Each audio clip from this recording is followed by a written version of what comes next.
Good afternoon or good morning. This is lesson 3.1, Washington's Precedents, posted January 10th. The standard and do now can be seen on your screen. Please pause here a moment and complete your do now.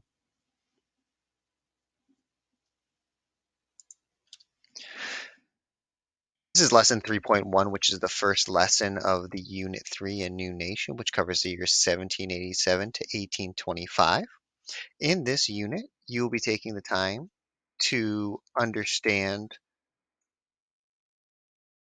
how the early American Republic faced severe challenges early on in its time, how the emergence of political parties and their debates over key issues emerged. You'll be able to discuss the causes of the impacts of the War of 1812, and you'll be able to explain how technological developments changed American society.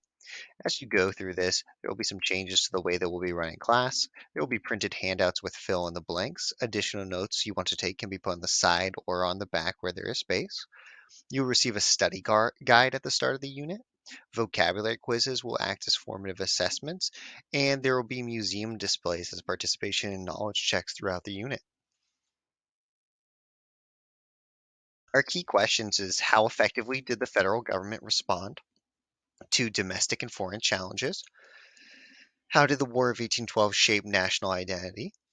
Our key vocabulary and concepts will be what you can see here on the board. Please take a moment to pause here and look through these. You do not need to write any of these down. They will be in your notes, but keep in mind that this is what we will be looking at as we go through the unit.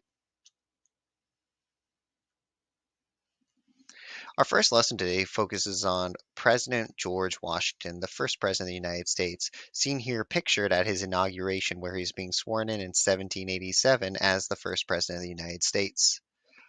After the signing of the Constitution, Americans selected George Washington as their first president. He would set many precedents that other presidents would choose to follow. In your notes, record the definition of precedents, that is, an action that is seen as an example to follow. When somebody sets a precedent, you are saying that this is the way that one person should act, that it's a good way to act. For instance, a precedent I set is I always try to start every class off with good morning because those are an example of a polite way to start interacting with another person. So it's an action that you do because you specifically want it to be seen as an example to follow. He set quite a few precedents as president. George Washington set the idea that we should have two terms for presidents, 4 years each, and then retire. He believed in the peaceful transition of power. He chose not to campaign in the election of his successor, the person who came after him, and he instead encouraged everyone to support the new president after him. In his cabinet, he selected advisors to run the different departments. These advisors would run the departments and report back to him at cabinet meetings, and he would direct what he'd like to see each cabinet do in those cabinet meetings. He believed in a strict and loose interpretation of the constitutional role. That means where the Constitution was very clear, he followed it. He expanded the power of the president where it wasn't. I want you to pause here and think. You don't need to share your answer yet. We're going to share it when we come back together. I want you to give an example of a president following or ignoring one of these precedents. When you get to this point, please raise your hand and make sure that you have all of this in your notes.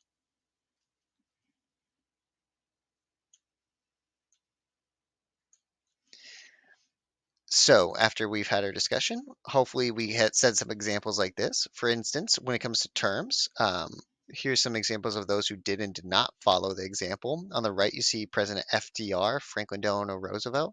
He served for four terms. He was limited by his death. He died in his fourth term. In the middle, you can see his, I believe his great uncle. I'm not actually quite sure their relation, or they may be distant cousins, but Teddy Roosevelt, he ran for a third term, but he lost his election. And Barack Obama, who only ran for 2 terms, and he was stopped because of the 22nd Amendment, which is a part of our Constitution that says presidents can now only run for 2 terms. Well, why was that 22nd Amendment made? Because of this guy, Franklin Delano Roosevelt. So Franklin Delano Roosevelt broke with precedent by running for additional terms, and that upset people, leading to the creation of the 22nd Amendment, so that we would continue to have the tradition now as part of law that you have to only serve 2 years or 2 terms for 4 years each. A peaceful transition of power. I have two examples here. Um, where the president chooses not to campaign the election of a successor and encouraged everyone to support the new president after him. Here you can see on the left in the 2000 election, Vice President Al Gore ran against Texas Governor George W. Bush. In their election, it came down to a tie. The state of Florida was a tiebreaker. People didn't know which way it was going. The votes were not being counted in a way that was making people very happy. It became very controversial. It ended up going to the Supreme Court, where the Supreme Court ruled that George W. Bush was the winner. Vice President Al Gore could have blocked the transition of power. He could have fought against it, but instead he chose to support the new elected president and say that he and his supporters should support George W. Bush, thus leading to a peaceful transition. On the other side, you can see a not so peaceful transition, the 2020 election. After the election of Joseph Biden as president, President Trump felt that he had his election stolen from him. And so instead of saying, I am choosing to listen to what the law is saying about the fact that I have not won the election, he instead encouraged his supporters to fight against this, starting a movement called Stop the Steal, which would eventually lead to the January 6th attack on the Capitol, is a very good example of a not very peaceful transition of power. The cabinet here, you can see two cabinets on the right. You can see George W. Bush's original cabinet, just four members of his cabinet, making up the four major departments he had: Treasury, State Treasury, Vice President, and War. As you can see, the five of them right there. On the left-hand side, you can see our 46th president, our current one, with his vice president and his many members of the cabinet. As you can see, there's approximately, I'm counting them real quick. It looks like there's almost 27 members of the cabinet. The federal government, this really is a great way to see how much the federal government has grown in both size and power since the times of George Washington. Last but not least, strict and loose interpretation. There are certain things that presidents can and cannot do. On the left-hand side, you can see how President Roosevelt expanded his power to actively get legislation that would make things like the USA Work Program, the WPA, in a lot of ways to help fight the Great Depression. He knew that he wasn't really like it wasn't part of his job to specifically um, grow the size of the government and provide jobs to people and help fight the depression, but he chose to do it anyway because he saw it as a kind of a loose area where he could expand his job, and that was ruled constitutional.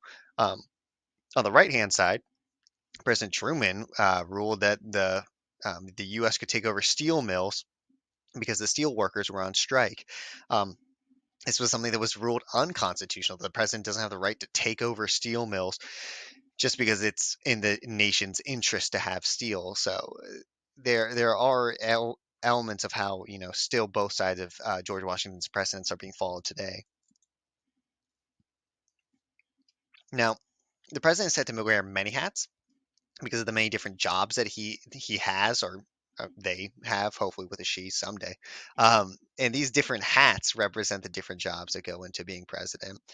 They've been set by both George Washington and other presidents over time. So these seven hats are: one, chief of state, to inspire and represent the U.S., the chief executive, he is the boss of all the executive branches, chief diplomat, it is his job to work with foreign leaders from other countries. He's commander in chief, which means he is in charge of our entire military. He's the legislative leader, which means he encourages laws being made by working with Congress. He is the chief of party, meaning he is the lead Republican or Democrat of the party that he is from. And he's the chief citizen. He's supposed to represent and advocate for the people, be a national role model for how to act. Together, these seven different parts of the president's job work together to make the president one of the most powerful people on the planet and most definitely one of the most powerful people in our country. And so today, you're going to take some time to discuss with your groups the hats of the president. And as you look at these hats, I want you to think to yourself, what is the most important job that they have? What is the least important job they have? As you work on this assignment, you're going to take some time to read through the hats again and then write down why, in a two-seek format, you believe one of the jobs is more important than the rest. When you're done, some groups have extended questions, some don't. Please let me know which group you're in so that I can get you the right handouts. So, if you have any questions, come see me in real life.